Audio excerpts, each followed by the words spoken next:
কর্ম পরিষদ এবং সুরার সদস্যবৃন্দ, স্থানীয় নেতৃবৃন্দ, 18 মাইল এলাকায় সমবেত আজকের এই তাৎক্ষণিক পথসভায় উপস্থিত ভাই ও বোনেরা, আল্লাহ তাবারক ওয়া তাআলার শুকরিয়া আদায় করছি। মুক্ত পরিবেশে মুক্ত মন নিয়ে আল্লাহ তাআলা আপনাদের সামনে দুটি কথা বলার জন্য আমাদেরকে সুযোগ করে দিয়েছেন। আলহামদুলিল্লাহ। আমাদের যে সন্তানদের, বীর সন্তানদের সীমাহীন ত্যাগ এবং কুরবানি, শাহাদাত, বঙ্গবন্ধ এবং জালিমের বিরুদ্ধে লড়াইয়ের মধ্য দিয়ে এই যে পরিবেশটা আল্লাহ তাআলা আমাদেরকে দান করলেন, এই জন্য আল্লাহ দরবারে আরেকবার শুকরিয়া আদায় করি। আলহামদুলিল্লাহ।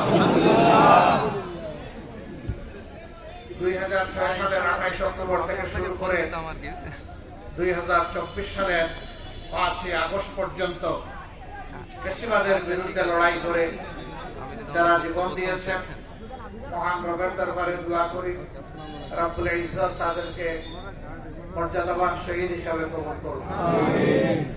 তাদের পরিবার পরিজন, আপনজন, প্রিয়জনকে আল্লাহ তাআলা উত্তম ধৈর্য ধারণ করার তৌফিক দান করুন। জালিমের বুলেটের আঘাতে পঙ্গু হয়ে, আহত হয়ে যারা কষ্ট পাচ্ছেন, প্রভুর দরবারে দোয়া করি হে রব্বুল আলামিন তাদেরকে তোমার পক্ষ থেকে তোমার শিফার হাত বুলিয়ে দাও এবং তাদেরকে তোমার শিফার নিয়ামত দান করো।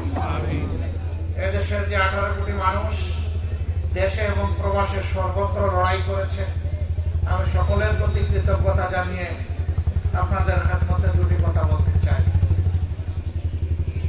প্রিয় দেশবাসী, আমাদের এই দেশটি আবহমান কাল থেকে সাম্প্রদায়িক সম্প্রীতির একটি দেশ। আমরা বিভিন্ন ধর্মের মানুষ মিলেমিশে এখানে বসবাস করি। আমাদের ভাষা কাছাকাছি, প্রায় একই ভাষায় কথা বলি। নৃগোষ্ঠীর জনগণ ছাড়া